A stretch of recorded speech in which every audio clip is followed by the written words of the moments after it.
So back again with the chassis box section. Just welded it back together on the outside first. We'll switch over and try and get on the inside all the way down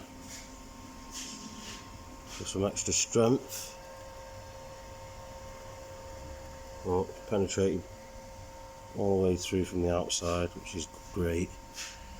I'll just double up on it to make sure.